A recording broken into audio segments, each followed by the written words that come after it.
कैसे हो मेरे प्यारे? वीडियो लेक्चर की अगली सीरीज में हम कक्षा 6 का विज्ञान पढ़ रहे हैं। पाठ 7 है जीवों में अनुकूलन। आज हम इस पाठ में सजीवों का वास स्थान क्या होता है ये जानेंगे। सजीवों में अनुकूलन और रूपांतरण पर स्थिति के अनुसार ये जानेंगे। दो टॉपिक पढ़ेंगे हम, सजीवों का वास स्थान और सजीवों में अनुकूलन और रूपांतरण।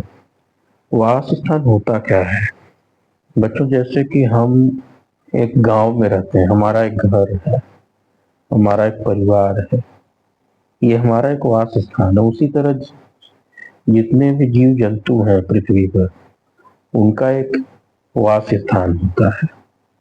क्या होता है? वास स्थान होता है। कहाँ पाए जाते हैं? कुछ यूनिक कैरेक्टरिस्टिक होते हैं, कुछ अनोखी चीजें होती हैं, अनोखा गुण होता है कि वो वहीं पे पाया जाता है। जैसे हम बात करें ऊंट की, ऊंट जो है वो रेगिस्तान में पाया जाता है, राजस्थान में, जहाँ पानी कम है, नहीं है, पानी एकदम कम है, नहीं है, वहाँ ऊंट सरवाइव करता है, तो वो वहाँ पाया जाएगा। उनका वो स्थान राजस्थान मरुस्थल है, हमारे यहाँ नहीं पाया जाएगा, क्योंकि उनका जो बॉडी टेम्परेचर है, शरीर का तापमान है, वो ऊपर नीचे करता है, फ्लक्चुएट करेगा। यहाँ नहीं रह पाएंगे सब ज्यादा। तो एक न एक कोई अनोखा गुण होता है, अनोखा कैरेक्टरिस्टिक होता है, यूनिक कैरेक्टरिस्टिक होता है एवरी ऑर्गेनिज्म का, सभी प्राणियों का, सभी जीव जंतुओं का, जो उनको रहने के लिए लाभदायक होता है, उनकी परिस्थिति होती है। अनुकूलन उसी को कहते हैं।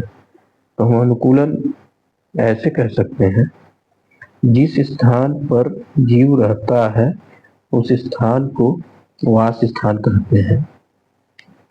वह स्थान जहाँ किसी जीवधारी को पर्याप्त भोजन, सुरक्षा, प्रजनन, सभी अनुकूल दशाएं उपलब्ध हो, उनके लिए favourable climate, favourable nutrition, favourable security और फेवरेबल कंडीशन फॉर रिप्रोडक्शन यदि अवेलेबल हो, तो उसको हम वास स्थान कहते हैं। इंग्लिश में इसको हम हैबिटेट बोलते हैं। वातावरण में सजीवों का वास स्थान जल, स्थल, वायु, मरुस्थल होता है। आज के हमारे एटमॉस्फेयर में जितने भी सजीव हैं, उनके लिए रहने के लिए क्या कहाँ कहाँ मिलता है? वाटर हो गया आपका, लैंड हो गया, एयर हो गया और डिजर्ट हो गया। मतलब वातावरण में सजीवों का वास स्थान जल होता है, स्थल होता है, वायु और मरुस्थल होता है। ये देखिए, पानी में पौधे हैं जैसे कमल व वेलिस्नेरिया, वह साफ पानी में रहता है, मछली में रहता है, मछली जो है पानी में रहती है, कछुआ है, मेढक है, घास कुछ होते हैं। आप धान देखते हैं ना, पानी में धान होता है, पानी बहुत आवश्यक रहता है, मतलब 15-20 दिन धान जो है पानी में डूबा रहता है। इसी तरह उनके लिए अनुकूल परिस्थितियों की जरूरत होती है, उसी को हम वास स्थान बोलते हैं। तालाब एक वास स्थान, तालाब मतलब पॉन्ड एक हैबिटेट। जल में रहने वाले जीवों को जलीय जीव बोलते हैं। जल में जो जीव रहते हैं उनको हम जलीय जीव बोलते हैं। जैसे मछली हो गया, पौधों में देखा जाए सिंघाड़ा हो गया, जलकुंभी हो गया, कमल आदि हो गया, ये सब जलीय जीव है। जीव में तो पौधा भी आएगा आपका, तो क्या हो जाएगा? जल में जो जीव होते हैं जलीय जीव बोलते हैं। जैसे मछली हो गया, सिंघाड़ा हो गया, जलकुंभी, कमल आदि हो गया। स्थल पर पाए जाने वाले जीवों को स्थलीय जीव कहते हैं। जो स्थल पर पाए जाते हैं उन्हें स्थलीय जीव कहते हैं। जैसे गाय, बकरी, मनुष्य, कुत्ता, बिल्ली, भेड़, आम, अमरूद, महुआ आदि। भूमि पर अनेक प्रकार के वास स्थान होता है। जैसे कोई जंगल हुआ, जंगल में भी जीव जंतु रहते हैं, पहाड़ पे भी रहते हैं, आपके हरे भरे मैदान में रहते हैं, रेगिस्तान में रहते हैं। रेगिस्तान मतलब जहाँ पानी एकदम न हो, पानी एकदम न हो उसे हम रेगिस्तान बोलते हैं। बालू वाली हो। रेगिस्तान में पाए जाने वाले जीवों को मरुस्थलीय जीव बोलते हैं। जो हमारे रेगिस्तान में जीव पाए जाते हैं, जीव जंतु, उनको हम क्या बोलते हैं? मरुस्थलीय जीव बोलते हैं। ऊंट हमारा जो है मरुस्थलीय जीव, क्योंकि ये रेगिस्तान पाया जाता है। बबूल हुआ, नागफनी हुआ, मदार हुआ, ये सब पौधे मरुस्थलीय पौधे हैं। क्या है? मरुस्थलीय पौधे हैं।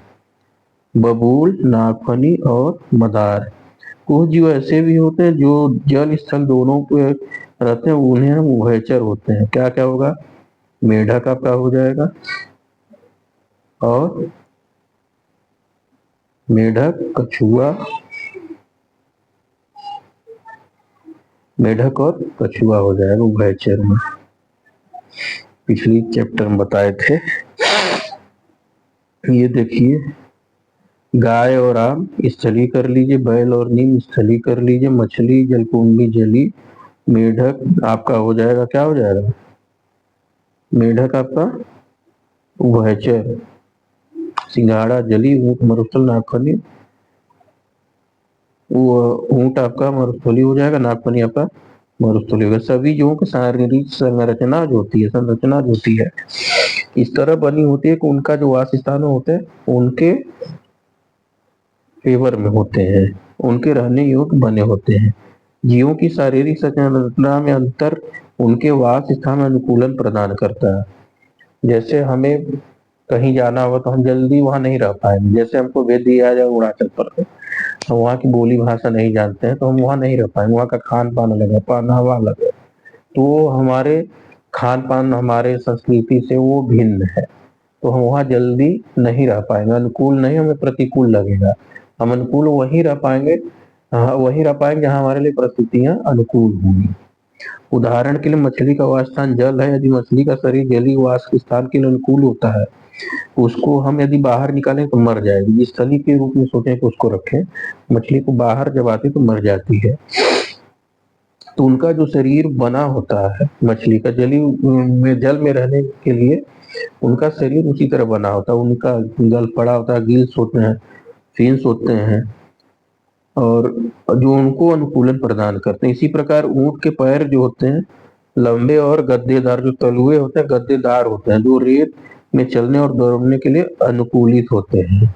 जो ऊंट के पैर हैं वो आपका लंबा होता है, और जो उनके जो तलवे गद्देदार होते हैं तो वो उनको दौड़ने के लिए और रेत में चलने के लिए अनुकूलित होते हैं। पक्षियों का पंख हवा में उड़ने के लिए सहायता करते हैं।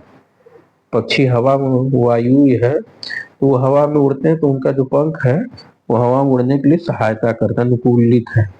सजीवों में अनुकूलन और रूपांतरण। सभी जीवधारी अपने निश्चित निवास क्षेत्र में वास करते हैं।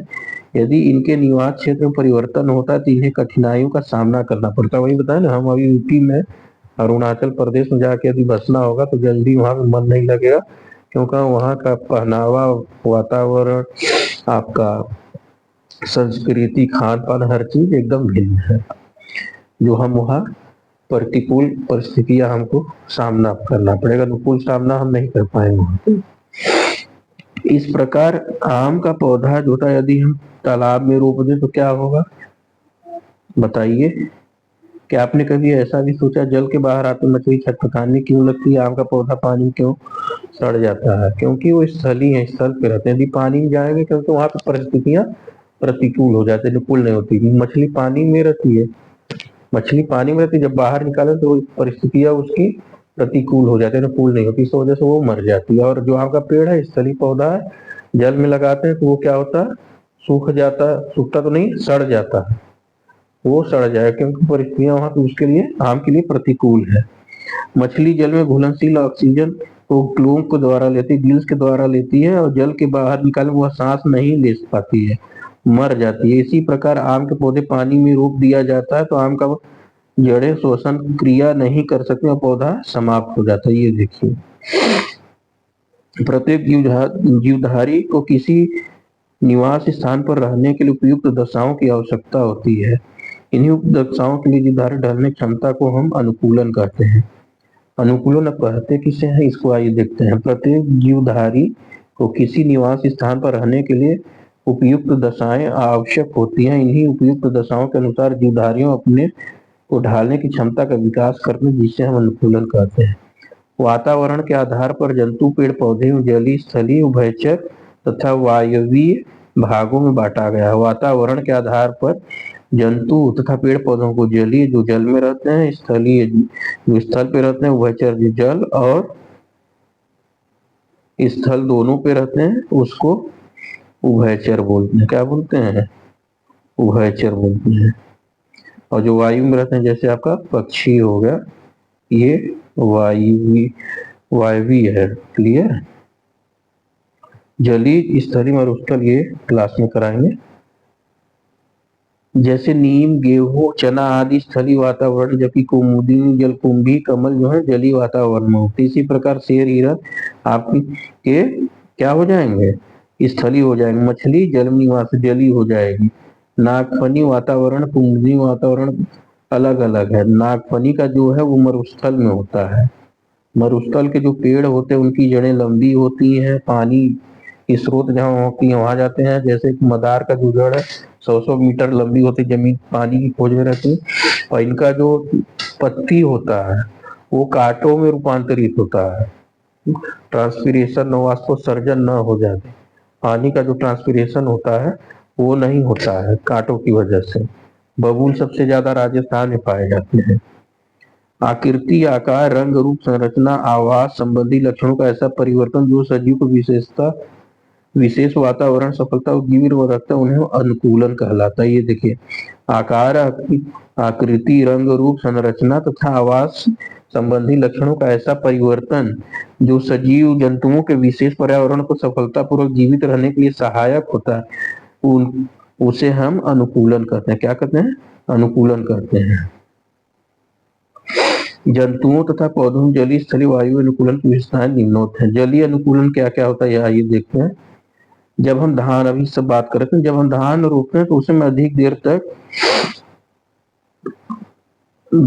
आपने देखा होगा, जैसे कि हमने जब धान रोपते समय तथा अधिक देर कपड़ा धोते समय हमारे हाथ तथा पैर की त्वचा, चमड़ी सिकुड़ जाती है। इसी तरह जलीय जंतु जो होते हैं, मेढक, मछली की त्वचा में भी होता नहीं। हमारे हाथ पैर त्वचा इसलिए सिकुड़ जाती है कि हमारा शरीर पानी में रहने के लिए अनुकूलित नहीं है। हमारा जो धान रोपते समय कपड़ा, हमारा जो हाथ की चमड़े जो होते हैं, त्वचा होती है, सिकुड़ जाती है। वो क्यों होती है? कि हमारा जो शरीर है पानी में रहने के लिए अनुकूलित नहीं है। परंतु जलीय जीवधारियों को शरीर पानी में रहने के लिए अनुकूलित होता है। अनुकूलन जीवधारियों को शरीर को रचनात्मक विशेषता कारण होता है। अनुकूलन जो होता है जीवधारियों का रचनात्मक विशेषता के कारण होता है। जलीय वातावरण में रहने के लिए शरीर को सुरक्षा की आवश्यकता होती है। जलीय जंतु मछली के शरीर पे जलरोधी शल्क पाए जाते हैं। जलरोधी शल्क पाए जाते हैं। इनमें श्वसन के लिए विशेष संरचनाएं होती हैं, जिसे हम क्लोम कहते हैं, गिल कहते हैं, गलफड़ा कहते हैं। तैरने के लिए इनका शरीर धार रेखित होता है। इनका जो शरीर होता है धार रेखित होता है। चपटे पंख होते हैं। इनका जो चपटे पंख होते हैं जिसके हिलाने पे पानी हिलता है, ये आगे पीछे होते हैं। गर्दन का अभाव होता है। इनमें गर्दन नहीं होता, आंख में निमेशक पटल होता है। इसमें गर्दन होता है, मछली में गर्दन नहीं होता है, आंख का निमेशक पटल होता है। ये सभी लक्षण मछली को जल में तैरने, भोजन की तलाश में, श्वसन के प्रति अनुकूल होती है।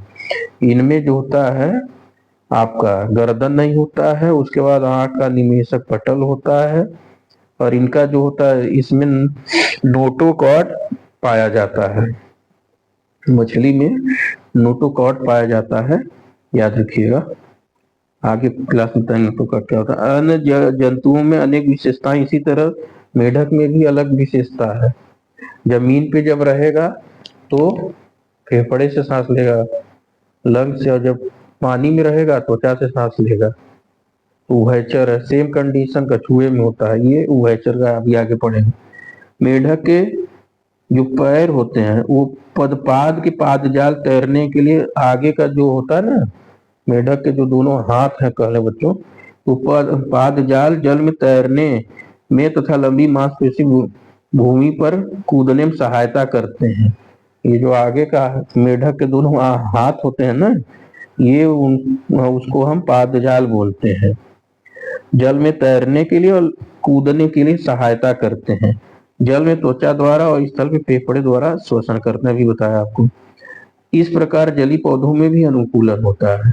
जैसे कि इन पौधों का शरीर कोमल होता है, कमजोर होता है। जो जलीय पौधे होते हैं ना, उनका जो संरचना कोमल होता है, कमजोर होता है, क्योंकि इन पौधों के शरीर में सभी भागों मृदु तक की अधिकता होती है। जो मृदु ऊतक ऊतक होती है वो बहुत ही सॉफ्ट टिश्यूज होते हैं, अधिकता होती है, और काष्ठ ऊतक अत्यंत अल्प मात्रा में। इनका जो लकड़ी का काष्ठ ऊतक होता है ना वो नहीं होता, होता तो बहुत कम मात्रा में होता है। पत्तियां पतली और कटी फटी होती, पत्तियां जो होती हैं कटी होती हैं और कटी फटी होती हैं, तैरने के लिए होती हैं पत्तियां। और इनमें आयरन काइमा पाया जाता है, एक अलग टिश्यू टाइप का टिश्यू ऊतक पाया जाता है जिसको हम आयरन काइमा बोलते हैं, स्टेम में पाया जाता है, जो उनको तैरने में, पानी में रहने के लिए और तैरने के लिए अनुकूलन प्रदान करती हैं। पत्तियों प्राय रंध्र का भाव होता है। इनकी पत्तियों में जो होता है स्टोमाटा नहीं होता है, होता है तो बहुत ही माइन्यूट क्वांटिटी, बहुत कम क्वांटिटी में होता, नहीं तो अभाव एकदम नहीं होता। रंध्र जो होता है स्टोमाटा नहीं होता। इन पौधों में जड़ तंत्र अल्प विकसित, तो इनका जो रूट सिस्टम है, जड़ है, बहुत ही कम डेवलप होता है। इनका जो पत्तियों का अधिक वायु कोष होते हैं, ये देखिए आयरन काइमा के बाद वायु कोष होते हैं, अतः जली पौधे स्पंजी और हल्के होते हैं। ये पौधे जो है, जली पौधे हैं, स्पंजी होते हैं और हल्के होते हैं। आयरन काइमा पाया जाता है, याद रखिएगा। स्टोमाटा बहुत कम पाया जाता है, ना के बराबर। क्लियर, और सॉफ्ट होते हैं और ऐसा लगता है जैसे जेल लगा हुआ है, तो इस स्लिपरी होता है थोड़ा, ये ध्यान दें। एग्जाम्पल क्या है इसका, उदाहरण है, जली पौधों के सभी भागों पे जलरोधी मोम या उपचर्म क्यूटिकल की परत पाई जाती है। इनको पानी में सड़ने से बचाती है, यही बता रहे ना, जेल लाइक स्ट्रक्चर रहता है, मतलब चिकना सरफेस रहता है, इनको पानी में सड़ने से बचाती। नहीं लक्षणों का कारण पौधे जली वातावरण सफलतापूर्वक जीवन यापन करते हैं, जैसे सिंघाड़ा हुआ, वेलिस्नेरिया हुआ, हाइड्रीला हुआ, कुमुदनी हुआ, जो सफेद वाले फूल हुआ, कमल हुआ आपका। इतना क्लियर। अब चलते हैं स्थलीय अनुकूलन। स्थलीय जंतु जैसे बिल्ली, कुत्ता, शेर, मनुष्य, स्थलीय जैसे पौधे जैसे आम, अमरूद, महुआ आदि वातावरण के अनुसार अनुकूलन होता है। स्थलीय जंतु में कुत्ता, बिल्ली, शेर, बकरी, गाय प्रजनन के लिए चार पाद होते हैं, मतलब चार पैर होते हैं।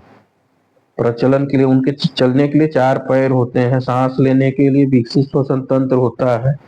नीम, आम, बबूल, अमरूद स्थलीय वृक्ष हैं। इन अधिक जल में ये सूख जाते हैं, अधिक जल होता है ये सूख जाते हैं। इनका तना बहुत मजबूत होता है, पत्तियां चमकीली और चौड़ी होती है, उसमें चमकीली नहीं होती है, कटी फटी होती है जली में और बहुत नाजुक होती है। स्थलीय इनमें रंध्र पाया जाता है, जो स्थलीय पौधे नीम हुआ, बरगद हुआ, ये सब रंध्र पाया जाता है स्टोमाटा पत्ती पर, पत्ती के नीचे साइड, गैसियस एक्सचेंज के लिए कार्बन डाइऑक्साइड लेते हैं, ऑक्सीजन देते हैं प्रकाश संश्लेषण प्रक्रिया के द्वारा।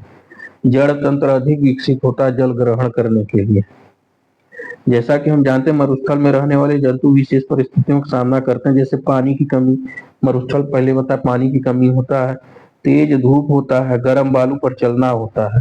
तो जैसे उदाहरण में हम ऊंट को देखते हैं, ऊंट को हम शिप ऑफ द डिजर्ट बोलते हैं, मरुस्थल का जहाज बोलते हैं। क्यों बोलते हैं, वो सबसे ज्यादा ये जानवर पाए जाते हैं रेगिस्तान मरुस्थल में, जो परिवहन का काम करते हैं। इनके टांग लंबे होते हैं, इनके जो तलवे होते हैं गद्देदार होते हैं, बालू पे चलने के लिए, रेत पे चलने के लिए और दौड़ने के लिए काम आता है, उपयोगी अनुकूलित होते हैं। और दूसरी चीज, इनके ऊपर कुवड़ होता है जिसमें फैट इकट्ठा होता है, चर्बी इकट्ठा होती है, उनको ये बहुत दिन तक ऊर्जा प्रदान करती है। एक बार में कम से कम 50 लीटर 60 लीटर पानी पीते हैं, जो कि इनको एक दो दिन तक के लिए काम आता है। इतना क्लियर। और जो मरुस्थलीय पौधे हैं, जो मरुस्थलीय पौधे हैं, इनके जो पत्तियां होती हैं वो कांटों में रूपांतरित होती हैं और ट्रांसपीरेशन वाष्पोत्सर्जन न हो पाए। और इनके जो रूट होते हैं, जड़ होते हैं, 100-100 मीटर 200-200 मीटर लंबी होती, पानी की तलाश में अंदर नीचे जाती है। इतना क्लियर। और इनके लीफ सरफेस पे, स्टेम सरफेस पे एक सफेद रंग का या तो अलग रंग, हल्का सा आप कह सकते हैं, चिकनाहट नहीं होता, खुरदुरा टाइप होता है, ट्रांसपीरेशन रोकने के लिए, उच्च तापमान सह सके, ये याद रखिएगा। मरुस्थलीय पादपों अनुकूलन विशेषताएं हैं, ये देखिए, सतवार हुआ, नागफनी हुआ, भड़भंडा हुआ। सतावर हुआ आपका, नागफनी हुआ, भड़भंडा हुआ, मदार भी आता है। तना जो होता है मांसल, चपटा, हरा, स्पंजी हो जाता है भोजन बनाने के साथ, जल संचित करने का भी कार्य करता है। जैसे नागफनी आपका जड़ तन अत्यधिक फैला होता है, भूमि में जल प्राप्त करने के लिए अधिक गहराई में जाता है। मदार वाष्पोत्सर्जन की प्रक्रिया कम करने पत्तियां के लिए पत्तियां मांसल कांटों और शल्क के रूप में पाई जाती हैं। जैसे नागफनी अभी बताया ना, भितवार, सतवार, भड़भंडा आदि पत्तियों को रंध्र गड्ढों में धंसे हुए, जिससे वाष्पोत्सर्जन कम होता है। इनमें जो रंध्र पाया जाता है ना, संकन स्टोमाटा पाया जाता है। इंग्लिश में हम कहते हैं संकन स्टोमाटा। जो रंध्र होता है वो गड्ढों में तरह, ये जैसे हम अदर पत्तों पे देखेंगे तो ये रंध्र यहाँ पाया जाएगा ऊपर, गार्ड सेल होते हैं, स्टोमाटा सेल। और इसमें क्या होगा, ये थोड़ा नीचे अंदर की तरफ आपको गड्ढे में बना हुआ दिखाई देगा, संकन स्टोमाटा बोलते हैं। इतना क्लियर? तबीयत ना ठीक है, सर्दी जुकाम हो गया तो। वायवीय अनुकूलन क्या होता है? जो वायु में विचरण करते हैं उनको हम वायवीय जंतु बोलते हैं। देखिए इसमें क्या क्या अनुकूलन होते हैं। ये उड़ने पूर्व शरीर को फुलाकर पंख फैलाते हैं। शरीर को फुलाकर, आपने कबूतर या तो कौवा उड़ते हुए देखा, जब ये उड़ने से पूर्व होता है, सांस लेते हैं, शरीर फूल जाती है, फिर पंख फैलाते हैं, विभिन्न दिशा में ऊपर दाएं बाएं हवा में उड़ान भरते हैं। इस प्रकार कीटों में भी उड़ान भरने की प्रक्रिया होती है। इनके शरीर उड़ने के लिए अनुकूलित होता है। कीट में उड़ने का अनुकूलन, हमने देखा होगा इनका शरीर बहुत छोटा, इनका शरीर अन्न जो होता है, जो आपका नोटोकॉर्ड नहीं होता है। इंसेक्ट में नोटोकॉर्ड, वर्टिब्रल कॉलम जो होता है, आगे चल के ह्यूमन में आता है, वो नहीं होता है। जैसे केचुआ हुआ, घोंगा हुआ, तुलना में होता है, हल्के में होता है। जब ये उड़ते हैं तो जो दो जोड़ी पंख फैला लेते हैं, इनके शरीर में श्वास रंध्र होता है, इनके शरीर में श्वास रंध्र होता है। यहाँ पे भी देखिए एयर टिश्यूज होते हैं, एयर टिश्यूज होते हैं, एयर टिश्यूज होते हैं, जिसे हम श्वास रंध्र होते हैं, जिससे शरीर में हवा भरती और निकलती है। इसी कारण इनका शरीर हल्का होता है। जैसे तितली, मधुमक्खी, घरेलू मक्खी आदि। पक्षियों में भरने के उड़ान भरने के हेतु अनुकूलन, पक्षियों का शरीर जो होता है वायु वातावरण का अनुकूल होता है। इनके शरीर का आकार नौकाकार बोट शेप होता है और धारा रेखी होती है, सिंगल लाइन होती है। ये अग्रपाद जो होते हैं पौधों, इनके जो अग्रपाद होते हैं वो पंखों में, मतलब हमारा जैसे हाथ है तो इनका जो आगे का हाथ है वो पंखों के रूप में रूपांतरित होते, मॉडिफाई होते हैं, जो उड़ने में सहायक होते हैं। इनकी अस्थियां खोखली होती हैं। जो बर्ड चिड़िया की हड्डियां हैं वो खोखली होती हैं, जिनसे शरीर हल्का होता है। फेफड़े में वायु कोषों में हवा भर जाती है और उड़ते समय शरीर को हल्का रखते हैं। ये जब हवा में उड़ते हैं तो इनके फेफड़े में हवा भर जाती है और शरीर को हल्का रखते हैं। और जो आगे की जो पैर थे, मतलब हाथ थे, पैर तो नीचे होगा, जो हाथ थे वो आपके पंख मॉडिफाइड हो गया, जैसे तोता, कबूतर, गौरैया आदि। इससे स्पष्ट हो गया कि कीटों पक्षियों में उड़ने के लिए विशेष अनुकूलन होता है।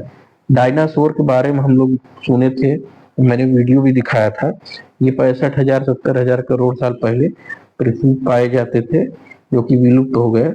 मौसम बदलने कारण, मतलब वातावरण चेंज हुआ, उसी समय ये समाप्त हो गए। बहुत सी कहानियां इनके पीछे, समाप्त होने के पीछे। ऐसे जीव प्रजातियां विलुप्त हो चुकी हैं। कई नई प्रजातियों का भी उद्भव है। विलुप्तीकरण का एवं उद्भव प्रक्रिया में वातावरण होने वाले परिवर्तन और उसके लिए अनुकूलन का विशेष महत्व है। जैसे कभी डायनासोर हुआ करते थे, बहुत बड़े बड़े विशालकाय जंतु होते थे ये। कई डायनासोर शाकाहारी थे, कई डायनासोर मांसाहारी थे। तो इन अनुकूलन की वजह से पृथ्वी पे रहे, और जब जैसे वातावरण प्रतिकूल हुआ तो ये समाप्त हो गए। हमने क्या सीखा? वह स्थान जहां पर, आइए हम चैप्टर का समरी देखते हैं, मतलब पाठ का सारांश देखना। हमने क्या पढ़ा? वह स्थान जहां पर किसी जीवधारी का पर्याप्त भोजन, सुरक्षा, प्रजनन एवं सभी अनुकूल दशाएं उपलब्ध होती हैं, उसे हम वास स्थान बोलते हैं। वास स्थान को अंग्रेजी क्या बोलते हैं? हैबिटेट बोलते हैं। क्या बोलते हैं? हैबिटेट बोलते हैं। इतना क्लियर? हैबिटेट बोलते हैं। जल में रहने वाले जीवों को जलीय जीव बोलते हैं, स्थल पर रहने वाले जीवों को स्थलीय जीव, और जो जल स्थल दोनों पर रहते हैं उसको हम उभयचर, जैसे मेढक हो गया आपका, मगरमच्छ हो गया, और कछुआ हो गया, उभयचर बोलते हैं। आकृति, शेप, साइज, कलर, स्ट्रक्चर और होम हाउस के संबंधित लक्षणों को में ऐसा परिवर्तन जो जीवों को विशेष प्रकार का पर्यावरण बनाता है और सफलतापूर्वक जीवित रखते हैं, वो परिस्थितियों को हम क्या बोलते हैं? अनुकूलन बोलते हैं। क्या बोलते हैं? अनुकूलन। तो अनुकूलन क्या हुआ? आकृति, रंग, रूप, संरचना, आवाज संबंधी लक्षणों में ऐसा परिवर्तन जो जीवों को विशेष पर्यावरण में सफलतापूर्वक जीवित रहने के लिए सहायक होता है, उसे हम अनुकूलन कहते हैं। मछली का शरीर पर व्यवस्थित जलरोधी शल्क होता है, जलक्लोम होता है, धार रेखित शरीर होता है, अनुकूलन होता है, इस वजह से ये जल में रहती है। ऊंट में जल संचय की क्षमता बताया आपसे, खुरदुरी इनकी त्वचा होती है, लंबे पैर होते हैं, गद्देदार तलवे होते हैं, रेगिस्तान के लिए अनुकूलन है। पक्षियों के आगे के जो पैर हैं या हाथ हैं, आग्रपाद जो है वो पंख में रूपांतरण होता है। खोखली हड्डियां होती हैं, वायुकोश उड़ने, वायुकोश इनका जो हड्डी होता है वो उसमें वायुकोश पाया जाता है जिसमें हवा भरते जो शरीर को हल्का रखता है, ये उड़ने में सहायता करते हैं। इतना हमने आज चैप्टर पढ़ा। अगला चैप्टर हम नेक्स्ट क्लास में बताएंगे स्कूल में, या टाइम मिलेगा तो वीडियो बनाएंगे। धन्यवाद दोस्तों।